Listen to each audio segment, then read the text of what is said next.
అప్పటి వరకు క్లియర్ అవుతుంది. అప్పటి వరకు క్లియర్ అవుతుంది. అప్పటి వరకు క్లియర్ అవుతుంది.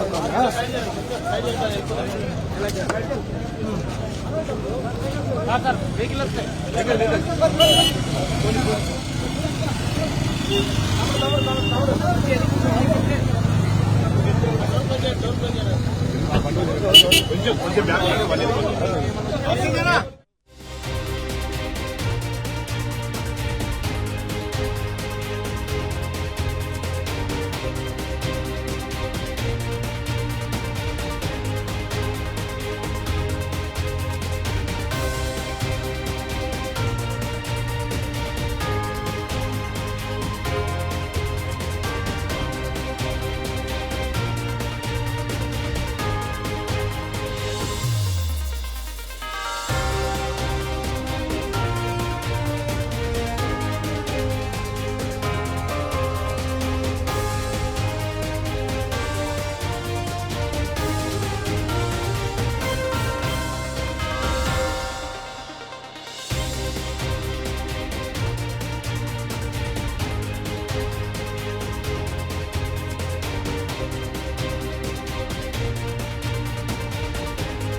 రైట్. ఇక ఎస్ఎల్బీసీ టనెల్ వద్దకు వెళ్లకుండా దోమలపెంట చెక్ పోస్ట్ వద్దరే మాజీ మంత్రి హరీష్ రావు బృందాన్ని పోలీసులు అడ్డుకున్నారు. దీంతో పోలీసులతో బీఆర్ఎస్ శ్రేణులు వాగ్వివాదానికి దిగారు. ఇక ఇదే అంశానికి సంబంధించి మరింత సమాచారం మా ప్రతినిధి లివిల్ అందిస్తారు.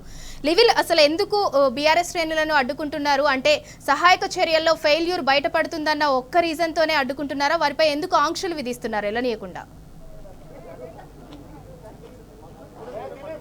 ఇవాళ ఎస్ఎల్బీసీ టన్నెల్కు కొలాప్స్ అయ్యి దాదాపు 4-5 రోజులు అవుతుంది. ఇప్పటికి కూడా ప్రభుత్వంలో చర్యలు శూన్యమని చెప్పుకోవచ్చు. దాదాపు 4-5 రోజుల నుంచి కూడా మంత్రులు ఏదైతే పర్యటనకు వచ్చినట్లు హెలికాప్టర్లో వస్తున్నారు పోతున్నారు తప్ప ఎలాంటి పురోగతి ఆ పనుల్లో కల్పించట్లేదు. ఇప్పటికీ మంత్రి కోమటిరెడ్డి వెంకటరెడ్డి కావచ్చు, ఉత్తమ్ కుమార్ రెడ్డి కావచ్చు ఇక్కడికి దాదాపు రోజు ఉదయం వచ్చిపోతున్నారే తప్ప ఎలాంటి పురోగతి వాళ్ళు చూపించట్లేదు. వల్ల వారి కుటుంబాల్లో ఇవాళ ఆందోళన లేకుంది. వాళ్ళు అసలు ఏమైంది, లోపల ప్రమాదం ఎందుకు సంభవించింది, ప్రమాదం గల కారణాలు ఏంది అనేది ప్రభుత్వం చెప్పడంలో పూర్తిగా వైఫల్యం చెందింది. ఈ నేపథ్యంలోనే ఇటు బీఆర్ఎస్ పార్టీ ఖచ్చితంగా దీనికి సంబంధించి ఎందుకు ప్రభుత్వ వైఫల్యం ఈ విధంగా ఉందని చెప్పేసి ఇలా మాజీ మంత్రి ఎమ్మెల్యే హరీష్ రావు ఆధ్వర్యంలోని బృందం కొద్దిసేపటి క్రితమే దోమలపేట చేరుకుంది. దీనికి సంబంధించి మనతో మాట్లాడడానికి మాజీ ఎమ్మెల్యే నల్గొండ పార్టీ అధ్యక్షుడు. సార్ చెప్పండి, వాళ్ళ ఈ ఎస్ఎల్బీసీ టన్నెల్ సంబంధించి ఏ విధంగా అసలు ప్రమాదం ఎందుకు సంభవించింది అనుకోవచ్చు, ఈ ప్రభుత్వం వైఫల్యం ఎందుకు చెప్పట్లేదు? ఆనాడు రాజశేఖర రెడ్డి గారి యొక్క ప్రభుత్వమే పనికిమాలిన టెక్నాలజీతో నల్గొండ జిల్లాను ఎండబెట్టాలి, ఈ నీళ్లను ఆంధ్రకు తీసుకుపోవాలనే ఒక దుర్బుద్ధితో పనికిమాలిన టెక్నాలజీతో ప్రారంభం చేసిన ఏదైతే ఈ ప్రాజెక్ట్ ఉన్నదో దానికి అనుగుణంగానే ఈరోజు 5 రోజులు అయింది. దాదాపుగా ఒక 8 మంది కార్మికులు చిక్కుకున్నారు. వాళ్ళని కాపాడే పరిస్థితి లేకుండా ఈ ప్రభుత్వం మంత్రులు ఊరికే వచ్చి మాటలు చెప్పి మీడియా ముందు మాట్లాడటమో లేకుంటే ఏదేదో తీసుకొచ్చి వాళ్ళ సహాయక చర్యలు చేపట్టడం అని చెప్పి ఉట్టి మాటలు చెప్తున్నారు తప్ప 5 రోజుల నుంచి వాళ్ళ ఆచూకీ కనిపెట్టలేకపోయినారు, వాళ్ళని బయటికి తీసుకురాలేకపోయినారు. అందుకనే ఈరోజు మేము బీఆర్ఎస్ పార్టీగా మా మాజీ మంత్రివర్యులు హరీష్ రావు గారి యొక్క నేతృత్వంలో మేమందరం కూడా ఇక్కడ జరుగుతున్న పరిణామాలు ఏంది, వాళ్ళ పరిస్థితి ఏంది తెలుసుకోవడానికి ఇక్కడ రావడం జరిగింది. అదే సార్, ఇవాళ ఎందుకు ఈ విధంగా దాగుడు మూతలు పెడుతుంది? ఇవాళ ఒక వంకను చూపించి ఎస్ఎల్బీసీ ప్రమాద ఘటన ఎందుకు దాచిపెట్టాలనుకుంటున్నారు సార్? అసలు ఈ ప్రభుత్వానికి ఏమైనా చిత్తశుద్ధి ఉంటే కదా, ముఖ్యమంత్రికి పట్టి ఉంటే కదా, వాళ్ళు ఏం మాట్లాడతారో, ఏం ఆలోచన చేస్తారో, ఏం జరుగుతుందో ఎవరు ఏం చెప్పలేరు. అసలు వాళ్ళని కాపాడాల్సిన బాధ్యత కలిగిన ముఖ్యమంత్రి ఢిల్లీకి లేకుంటే ఎన్నికల ప్రచారానికి తిరుగుతూ ఉన్నారు. ఆయన సొంత జిల్లా అంటారు ఇక్కడే. ఈ నియోజకవర్గం కూడా ఆయన సొంత నియోజకవర్గం, ఆయన పుట్టి పెరిగిన కొండారెడ్డిపల్లి గ్రామానికి సంబంధించిన నియోజకవర్గం అచ్చంపేట. ఇది కనీసం ఇక్కడ ఏం జరుగుతుంది 5 రోజుల నుంచి వాళ్ళు ఆ రకంగా ఇబ్బందులు పడి లోపల కూరుకుపోయి ఉంటే ఏం జరుగుతుందో తెలుసుకోవడానికి ఇక్కడికి వచ్చి మాట్లాడడానికి ముఖ్యమంత్రి గారికి సమయం లేదు. ఏదైనా ఉంటే ఉట్టి మాటలు చెప్తున్నారు. ఇద్దరు మంత్రులను పంపించినారు. ఒక మంత్రి ఏమో హిందీ మాట్లాడతాడు, ఒక ఆయన తెలుగుని ఇంగ్లీష్ని కలిపి మాట్లాడతాడు. ఏం జరుగుతుందో వాళ్ళకే అవగాహన ఉండదు. హెలికాప్టర్ ఉంటే వస్తున్నారు, హెలికాప్టర్లు కూడా పోతున్నారు. మహాశివరాత్రికి ఇక్కడ నుంచి హెలికాప్టర్ మేళ్ల చెరువు నుంచి శ్రీశైలానికి ఇటు తిరగడానికి వాళ్ళకి హెలికాప్టర్ ఉంటే తప్ప వాళ్ళు ఇక్కడికి వచ్చి పనిచేసే పరిస్థితులు లేవు. కాబట్టి ఈ ప్రభుత్వానికి ఈ ప్రాజెక్టుల మీద కానీ ప్రజల ప్రాణాల మీద కానీ ఎలాంటి చలనం లేదు. ప్రజలందరూ కూడా గమనిస్తున్నారు. సార్ మీరు చెప్పండి, నిన్న ఢిల్లీకి పోయిండు ముఖ్యమంత్రి, ప్రధానమంత్రి భేటీ అయ్యిండు. బేసిక్గా ఒక రాష్ట్రంలో ఇంత పెద్ద ఇన్సిడెంట్ జరిగితే ప్రధానమంత్రిని సహాయ చర్యల కోసం అడగాలి, లేదంటే ఇంకోది అడగాలి. కానీ ఏది అడగకుండా నిన్న మెట్రోకి సంబంధించిన దాని గురించి అడిగిన కాంట్రాక్టుల మీద ఉన్న శ్రద్ధ ఈ 8 మంది ప్రాణాల మీద లేదంటారా? ముఖ్యమంత్రి గారు ఈ విషయాన్ని పెద్దగా ఆయన సీరియస్గా తీసుకున్నట్టు కూడా మేము ఎక్కడ భావించడం లేదు. ఏదో ప్రభుత్వంలో ఉండరు కాబట్టి ఆ మంత్రులను ఏదో పంపి సార్ దాన్ని జాప్యం చేస్తున్నారు. వాస్తవానికి ఇప్పటికీ ఏం జరుగుతుందనేటువంటిది సమాజానికి తెలియజేయాల్సినటువంటి ఈ పాలకులు ఏం జరుగుతుందనేటువంటి విషయాన్ని పోతున్నారు, వస్తున్నారు, చూస్తున్నారు తప్ప బయట ప్రపంచానికి అక్కడ ఏం జరుగుతుందనేటువంటి విషయం చెప్పగలిగిన స్థితిలో ప్రభుత్వమే లేదు. సరే ఏదో కారణాలు చెప్పి గత ప్రభుత్వాన్ని నిందించడానికి ఈరోజు నేను పత్రికల్లో ఏదో చూసినాను. గత ప్రభుత్వ వైఫల్యం అనడానికి కనీసం అర్థం లేనటువంటి పరిస్థితి. సరే ఇటువంటి సంఘటనలు దురదృష్టకరం, బాధాకరం. వీటిని ఏ విధంగా వాళ్ళని రక్షించడానికి పార్టీలకు, అధికారానికి, ప్రతిపక్షానికి అన్నిటికీ అతీతంగా అందరి సమిష్టి బాధ్యత అయినప్పటికీ ప్రభుత్వంలో ఉన్నటువంటి పాలకుడు స్పందించాల్సినటువంటి వేగవంతంగా స్పందించలేదు, తీసుకోవాల్సినటువంటి చర్యలు తీసుకోలేదు. ముఖ్యమంత్రి గారు ఇది చాలా నాన్ సీరియస్గా తీసుకున్నారు. ఇంతవరకు ఇక్కడికి వచ్చి దాన్ని ఏంది అనేటువంటిది హైదరాబాద్లో కూర్చొని సమీక్ష చేస్తే కాదు కదా. ఏం జరుగుతుందనేటువంటిది 8 మంది 5 రోజులైంది. ఇంతవరకు ప్రభుత్వం నుంచి సరైనటువంటి నివేదిక బయటకు చెప్పలేనటువంటి పరిస్థితిలో ఈ ప్రభుత్వం ఉంది. అంటే మంత్రులు కూడా రోజు వస్తున్నారు, పోతున్నారు. మంత్రులు ఏం చెప్తున్నారంటే రేపు అయిపోద్ది, ఎల్లుండి అయిపోతారు. నిన్న చివరిగా 2 రోజుల్లో పూర్తి చేస్తామన్నారు. 2 రోజుల్లో పూర్తి అయ్యే అవకాశం ఉందా సార్? ఏది లేదు, వాళ్ళకి ఏం క్లారిటీ లేదు. ఇప్పటివరకు వాళ్ళకు కూడా అర్థం కానటువంటి సమస్యనే. ప్రభుత్వం సీరియస్నెస్సే అర్థమవుతున్నది. అది లేదు, they are non serious about this issue. వాళ్ళ ఏదైతే ఈ ఎస్ఎల్బీసీ సంబంధించి జరిగింది 8 మంది ప్రాణాలను పణంగా పెట్టి వారి లోపల ఉంటే వారి కుటుంబాలకు కూడా వాళ్ళ రక్షణ లేకుండా వారి కుటుంబ సభ్యులు కూడా వాళ్ళు ఆందోళన చెందుతున్నారు. వాళ్ళ కుటుంబ సభ్యులకు మా కుటుంబ సభ్యులను చూపించాలని చెప్తున్న పరిస్థితి. కానీ ప్రభుత్వంలో ఎలాంటి కదలిక లేదు. ఎట్లా చూడొచ్చు ఇదంతా? ఇలా రేవంత్ రెడ్డి ప్రభుత్వం ఏదైతుందో వాళ్ళకు ప్రజల పట్ల కానీ లేకపోతే ప్రాంతం పట్ల కానీ సమస్యల పట్ల కానీ ఏ మాత్రం అవగాహన లేదు. వాళ్ళకున్నదల్లా ఇక్కడ ఇంత పెద్ద సమస్య జరిగితే ప్రజలందరూ కూడా ఎదురు చూస్తున్న సందర్భం, 8 మంది టన్నర్లో ఇరుక్కపోయి అయ్యో వాళ్ళు ఎట్లా ఉన్నారు అనేది ఆలోచిస్తున్న సందర్భంలో తను ఎన్నికల నిమిత్తం పోయినాడు. ఢిల్లీకి పోయి మాట్లాడిందంటే ఏమీ లేదు. వాళ్ళ మంత్రులు ఇక్కడ ఉండి ఏం చేస్తున్నారంటే హెలికాప్టర్ల మీద తిరుగుతున్నారు. టన్నెల మీద హెలికాప్టర్లో తిరిగితే ఏం అవుపడుతుందండి? టన్నెల్ లోపలికి పోవాలి, తిరగాలి, దాన్ని పరిశీలి చేయాలి. ఇప్పటికి 5 రోజులు అవుతా ఉంది. ఒక అవగాహనకు రాలేదు. వాళ్ళు ఏంది పరిస్థితి అనేది అవగాహనకు రాలేదు. ఇలా ఈ ప్రభుత్వం నిమ్మకు నీరెత్తినట్లున్నది.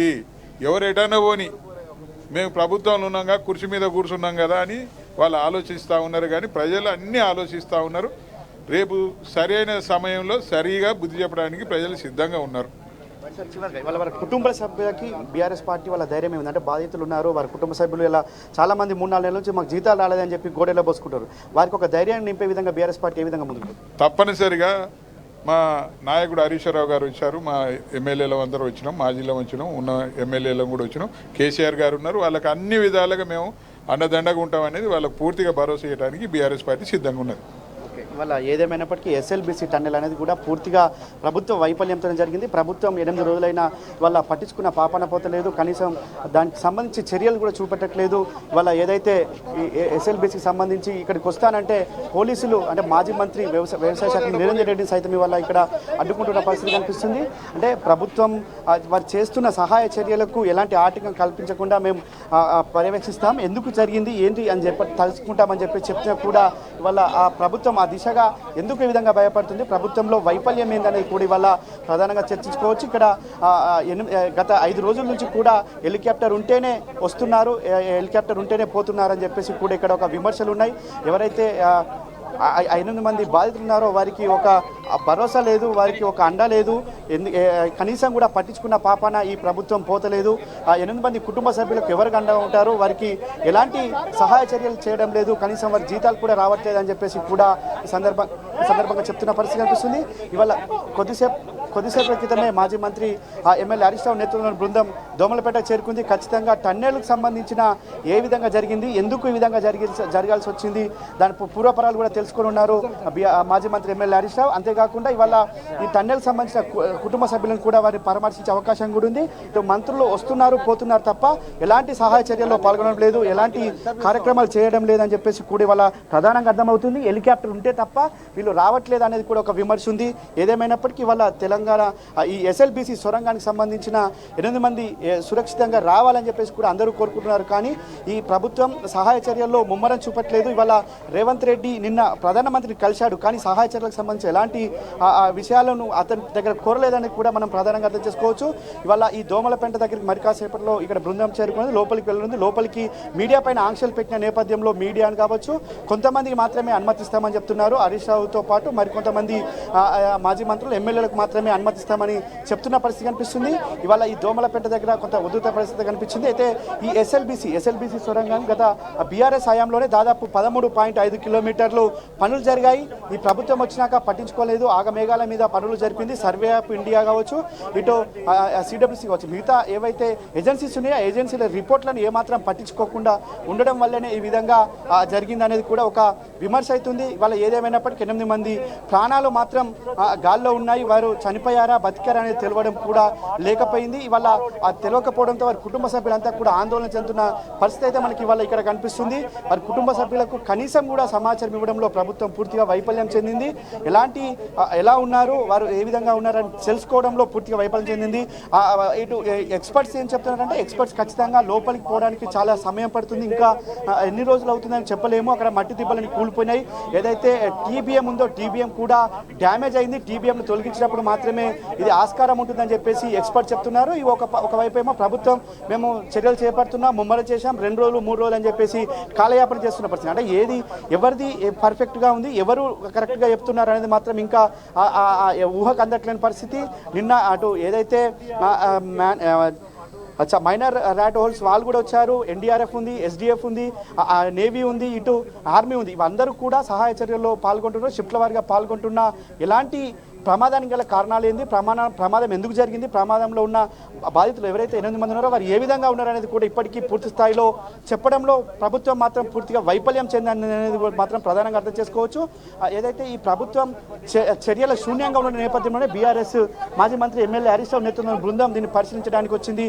ఏదైతే ఇవాళ ఈ ఎస్ఎల్బీసీ సొరంగానికి సంబంధించిన ఏదైతే ఉందో ఇదంతా కూడా ఖచ్చితంగా ప్రభుత్వం దాగుడు మూతలు ఎందుకు చేస్తుంది, ఎందుకు ఈ విధంగా చేయాల్సి వస్తుంది అనేది కూడా ఇవాళ ప్రధానంగా చెప్పాల్సిన అవసరం ఉంది. కాబట్టి తెలంగాణ ప్రజానికానికి తెలియాల్సిన అవసరం ఉంది. కాబట్టి ప్రధాన ప్రతిపక్ష పార్టీగా బీఆర్ఎస్ పార్టీ వచ్చింది. ఖచ్చితంగా ఇక్కడున్న జరిగిన ప్రతి సమస్యను కూడా ప్రజలకు వివరించేందుకు బీఆర్ఎస్ పార్టీ ముందుకెళ్తుంది. బీఆర్ఎస్ పార్టీ అక్కడికి వెళ్ళి సమస్యలు తెలుసుకుంటుంది. సహాయ చర్యలకు ఎలాంటి ఆటంకం జరగకుండా మేము ఖచ్చితంగా అన్ని చెప్పాల్సిన అవసరం ఉందని కూడా ఇప్పటికే చెప్తున్న నేపథ్యంలో ఖచ్చితంగా తెలంగాణ ప్రజానికానికి ఎస్ఎల్బీసీ సొరంగంలో జరిగిన ప్రమాదాన్ని ఖచ్చితంగా చెప్పాల్సిన అవసరం ఉంది. కాబట్టి వారికి అనుగుణంగానే ఈ ఎస్ఎల్బీసీ సొరంగ ప్రదర్శనకు సంబంధించి వెళ్తున్నారు. సహాయ ఎలాంటి ఆటంకం కలిగించకుండా మేము వెళ్తామని చెప్పిన పోలీసులు ఎక్కడికక్కడ ఆపుతున్న పరిస్థితి మనం ఇక్కడ తాజాగా చూడవచ్చు. దోమలపెంట దగ్గర ముందస్తు పర్మిషన్ తీసుకొని వస్తామన్నా కానీ వాళ్ళ పంపించలేని స్థితిలో ఈ పోలీసు యంత్రాంగం ఉంది. అంటే ప్రభుత్వంలోని పెద్దలు చెప్తే పోలీసులు వ్యవహరిస్తున్న తీరును ఖచ్చితంగా బీఆర్ఎస్ పార్టీ శ్రేణులు కూడా ఎక్కడికక్కడ ఖండిస్తున్నాయి. ఖచ్చితంగా పంపించాల్సిన అవసరం ఉందని కూడా ఇవాళ వాళ్ళు చెప్తున్న పరిస్థితి కూడా మనం ప్రత్యేకంగా చూడవచ్చు. ఇవాళ ఈ ఎస్ఎల్బీసీ టన్నెల్కు ఏదైతే వెళ్లాల్సిందో మాజీ మంత్రి ఎమ్మెల్యే హరీష్ రావు నేతృత్వంలోని బృందం మరి కాసేపట్లో లోపలికి వెళ్ళనుంది. దీనికి సంబంధించి ఇప్పటికే ఏదైతే ఇటు నిరంజన్ రెడ్డి కావచ్చు, హరీష్ రావు కావచ్చు, మాజీ మంత్రి జగదీష్ రెడ్డి, పలువురు కీలకమైన నేతలు అంటే ఖచ్చితంగా ప్రభుత్వానికి ఒక నివేదిక ఇచ్చే తరహాలో ఈ పర్యటన ఉంది. ప్రభుత్వం ఖచ్చితంగా ఒక చిత్తశుద్ధితో పనిచేస్తలేదు కనుక ఈ పర్యటన చేస్తున్నాం, ప్రభుత్వానికి ఖచ్చితంగా మేము ఒక నివేదిక సమర్పిస్తామని చెప్పేసి కూడా ఇప్పటికే చెప్పిన నేపథ్యంలో ప్రభుత్వంలో కదలికి ఇప్పటికైనా రావాలి. ఎవరైతే బాధితుల వారికి పక్షాన ఖచ్చితంగా ప్రభుత్వం ముందుండి చెప్పాల్సిన అవసరం ఉందని చెప్పేసి కూడా ఈ సందర్భంగా చెప్తున్న పరిస్థితి కనిపిస్తుంది.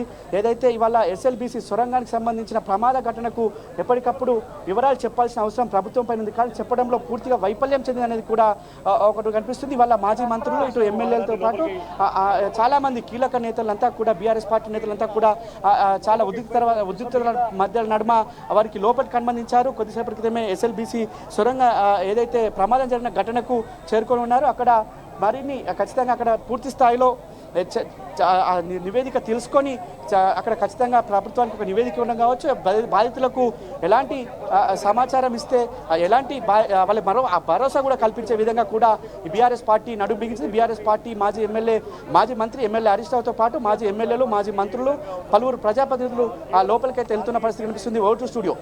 Right, thank you live-in.